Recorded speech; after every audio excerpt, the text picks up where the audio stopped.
Chers amis, chers camarades, nous vivons au XXIe siècle dans un des pays les plus riches de la planète. Pourtant, autour de nous, les travailleurs se privent de repas le midi afin de remplir le réservoir de la voiture pour aller travailler. Des millions de femmes et d'hommes sont en train de se demander comment ils vont se chauffer cet hiver. Car les prix de l'énergie battent les records les plus fous. Le gaz devrait encore augmenter de 15% l'an prochain.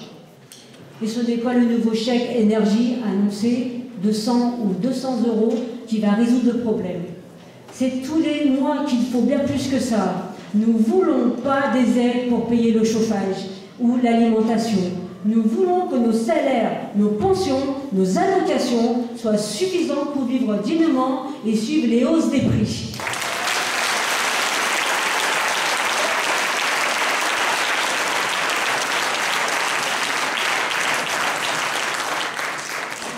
On nous annonce même des restrictions dans les établissements scolaires, les gymnases, les bibliothèques ou les piscines municipales, pour cause de factures de gaz impossibles à payer par les communes.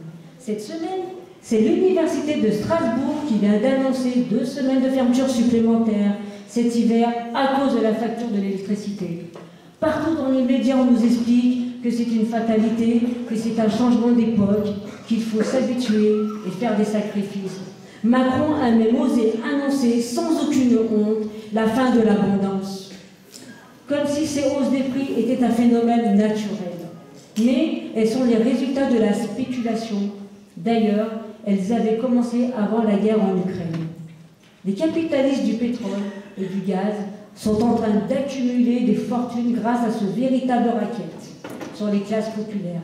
Total Energy ou Engie annonce des profits records. Autant dire que la crise de l'énergie, ce n'est pas la crise pour tout le monde.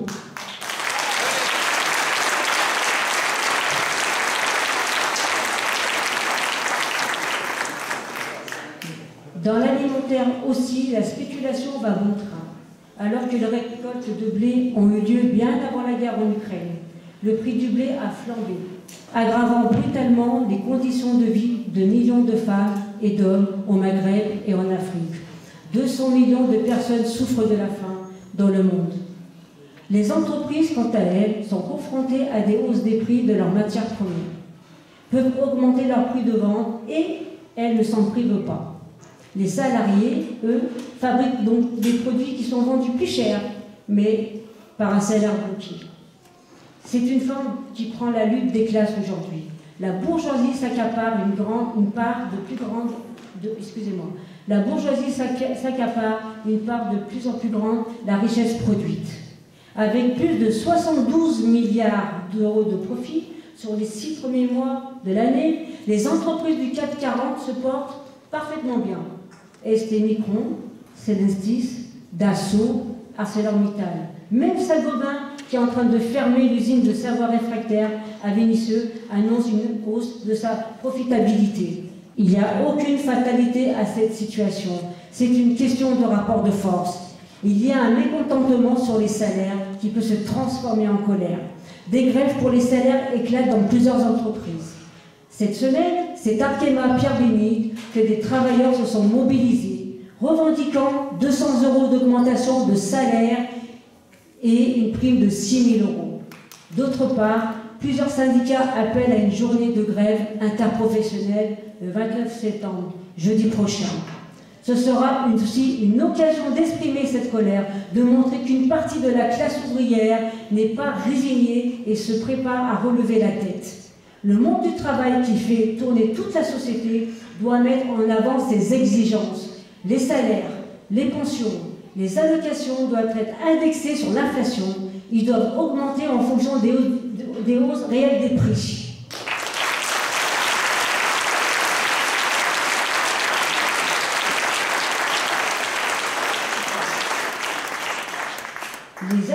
Les admirateurs du système capitaliste nous expliquent régulièrement que les capitalistes prennent des risques, qu'ils investissent, qu'ils préparent l'avenir des entreprises et que c'est avec ça que servent les profits. Mais qui peut croire encore à ce type de conte de fées?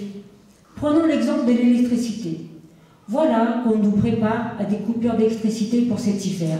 Parce que qu'EDF n'a pas suffisamment investi, que ce soit dans l'énergie renouvelable ou pour entretenir les réacteurs nucléaires qui sont arrêtés pour cause de corrosion.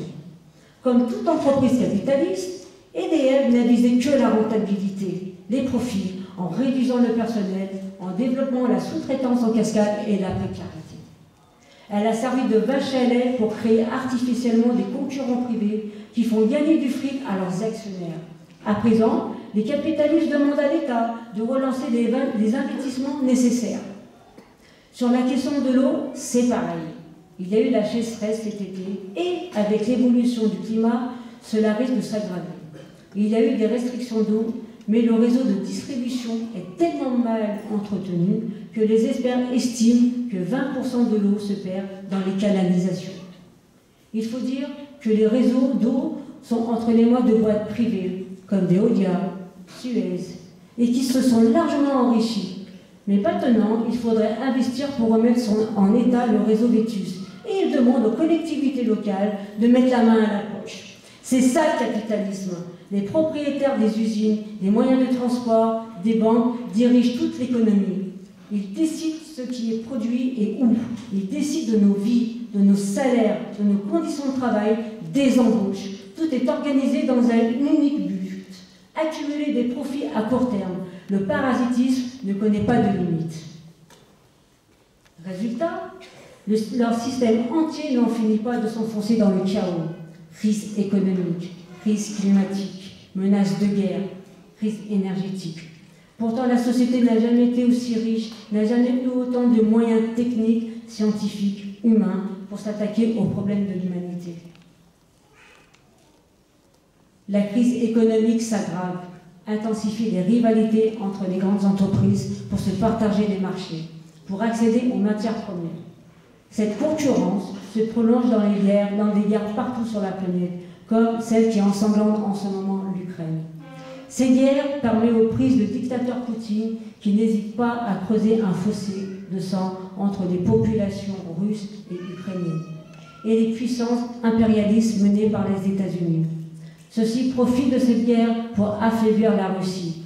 Et elle est une bonne nouvelle pour les industriels de l'armement comme Dassault, Safran ou Thales qui frétillent à la perspective de commandes de missiles ou d'avions de combat. Mais cette guerre avec des sanctions économiques contre la Russie a aggravé le chaos de l'économie, avec en particulier les menaces de rupture d'approvisionnement en gaz de l'Allemagne, principale puissance industrielle de l'Europe. Cette guerre est le dernier prétexte trouvé par les gouvernements pour justifier des attaques toujours plus violentes contre le niveau de vie de la classe ouvrière dans tous les pays. Il faudrait accepter de payer le prix de nos libertés et de nos valeurs, a déclaré Macron au mois de juillet. Car quel que soit le chaos économique, les capitalistes et leurs serviteurs politiques ont un axe, faire payer leur crise aux travailleurs. Leurs attaques sont tous azimuts. Il y a cette campagne sur les difficultés de recrutement qui sert à justifier les attaques contre les chômeurs.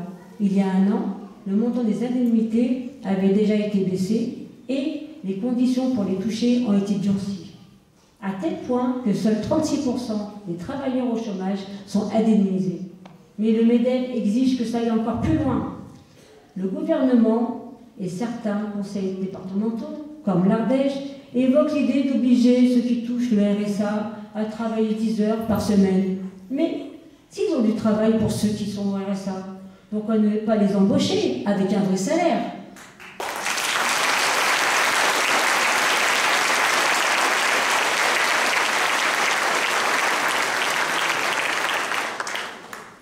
Cette campagne vise à faire oublier que c'est le grand patronat qui est responsable du chômage, avec ses fermetures d'usines, ses restructurations, ses pressions permanentes pour que chacun d'entre nous fasse le travail de 2 ou de 3. Leur objectif est d'obliger les travailleurs à accepter n'importe quel boulot, n'importe quel salaire et dans n'importe quelle condition. En fait, c'est une attaque contre tous les travailleurs, car cela fait pression à la baisse des salaires.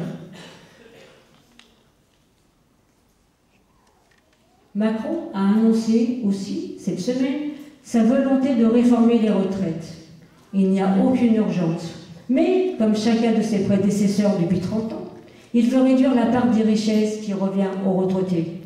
Et les commentateurs politiques et les députés vont discuter doctement pour savoir s'il vaut mieux reculer l'âge de départ ou augmenter le nombre d'annuités nécessaires pour avoir une retraite complète, ou un peu des deux.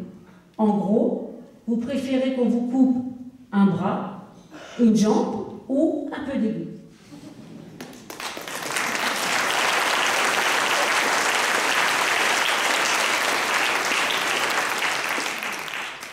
Déjà aujourd'hui, combien de travailleurs terminent leur vie active en étant au chômage et partent ensuite avec une retraite de misère? Combien se font licencier à 50 ans pour inaptitude parce que le travail leur a ruiné la santé? Et après le départ en retraite, combien sont contraints de travailler à nouveau pour bloquer des fins de mois comme veilleurs de nuit ou garde d'enfants?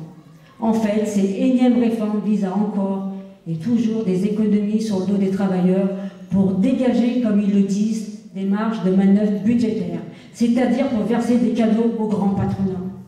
C'est avec la même logique qui a abouti aujourd'hui à la destruction des hôpitaux publics. Depuis 40 ans, ça a commencé sous Mitterrand et la gauche. Les gouvernements successifs ont taillé dans les budgets de l'hôpital et l'ont de plus en plus soumis aux financiers. Les hôpitaux ont dû emprunter auprès des banques pour faire des travaux. C'est le cas des hospices civils de Lyon où je travaille. Aujourd'hui, leur endettement est de 840 millions d'euros pour un budget annuel d'environ 1,7 milliard. Le remboursement de cette dette sert de prétexte pour toutes les économies, entre autres les 200 à 300 suppressions de postes par an. Le nettoyage, la conciergerie, la gestion du matériel médical ont été sous-traités à des patrons privés qui profitent de l'argent public et surexploitent leurs salariés. Entre les suppressions de postes, les fermetures de lits massives et la faiblesse des salaires, ceux qui avaient choisi les métiers de la santé par vocation sont de plus en plus écœurés. On voit des étudiants infirmières quitter la formation en cours de route après avoir découvert en stage la réalité des conditions de travail. Les hôpitaux peinent à remplacer ceux qui partent. Cet été, à l'hôpital neurologique à Bron, 45 lits étaient fermés, il manquait 80 infirmières. Au bloc opératoire, 7 salles sur 10 étaient fermées, des soignants envoyés dans des services pour lesquels ils ne sont pas formés. Aux urgences pédiatriques à l'hôpital femmes, mères, enfants, faute de personnel, l'attente monte régulièrement à 8 heures.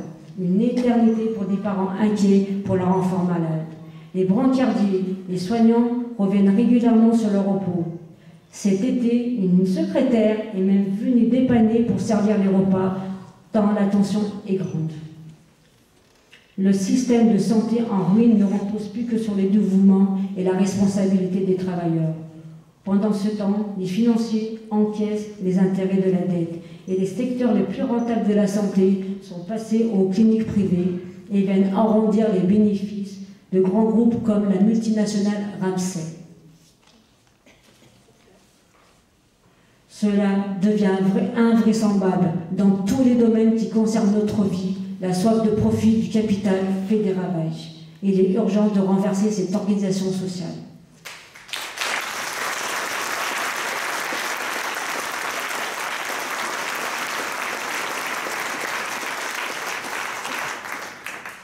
Il ne s'agit pas seulement de taxer les superprofits et de mieux répartir les richesses. Aujourd'hui, même des politiciens pro-capital comme Macron ou la présidente de la Commission européenne, Ursula von der Leyen, se sentent obligés d'évoquer une taxe sur les superprofits.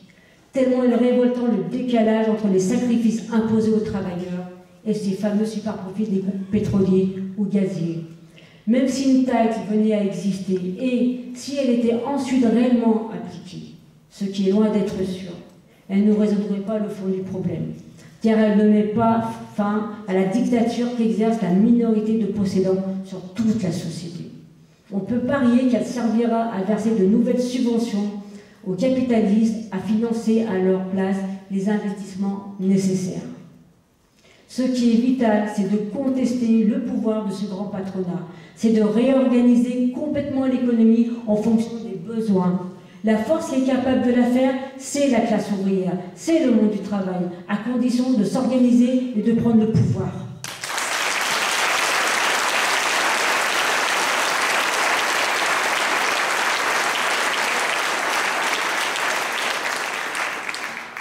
Ce sont déjà les travailleurs sur qui repose toute la société. Ce sont les travailleurs qui se comportent de manière responsable, au contraire de ceux d'en haut. Les pompiers qui risquent leur vie à lutter contre les incendies, tandis que les gouvernements ont réduit les budgets. Les infirmières, les aides-soignants qui ont réorganisé les services de l'hôpital pour faire face à l'épidémie alors que rien n'avait été prévu. Les enseignants, les ASEL, les personnels du service qui se décarcassent pour accueillir tous les enfants dans des classes surchargées. Les travailleurs des EHPAD qui résistent au quotidien face au manque de temps pour traiter les anciens avec un minimum d'humanité. Les travailleurs de la chimie dans des sites dangereux classés Seveso qui reviennent sur leur repos quand il manque du monde. Les travailleurs d'EDF qui résistent aux pressions pour aller toujours plus vite, qui assurent la sécurité des centrales nucléaires.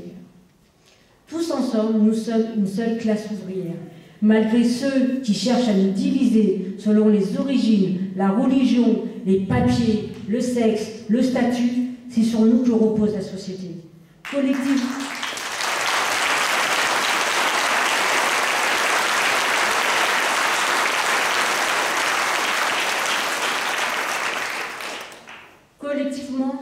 nous sommes les mieux placés pour connaître les besoins dans chaque secteur. Nous savons où est-ce qu'il faudra embaucher, où est-ce qu'il manque des fournitures. En nous organisant, nous pourrons aussi connaître l'état des richesses dans les entreprises en imposant notre contrôle sur les comptes privés des actionnaires.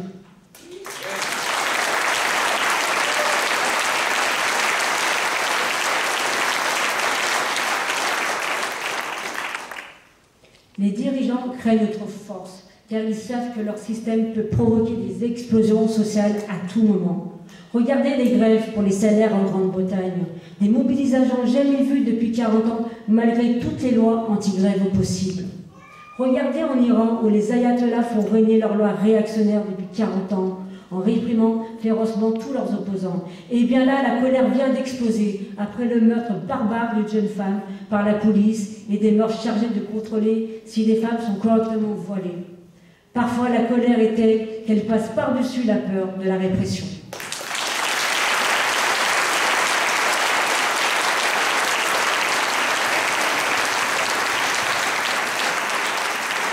Mais des grèves, des manifestations, même déterminées, ne peuvent suffire à renverser le pouvoir de la bourgeoisie.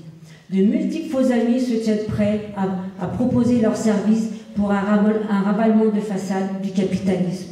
Des chefs syndicaux aux politiciens de gauche ou ceux de l'extrême droite peuvent être capables de surfer sur la colère tout en sauvant la mise au patronat et à sa propriété privée. Il faut s'y préparer et y préparer les travailleurs qui nous entourent. C'est ça qu'il faut servir, c'est ça que peut servir un parti révolutionnaire. Discuter, réunir, tisser des liens entre les travailleuses et les travailleurs qui ont envie de défendre ensemble les idées communistes, réfléchir ensemble pour se donner les moyens de réimplanter la conscience de classe que les partis de gauche ont détruit, transmettre les expériences militantes des organisations et des révolutions du passé. C'est ce qu'il y a de plus important à faire aujourd'hui. Il faut continuer à lever bien haut le drapeau des idées communistes, de la révolution sociale.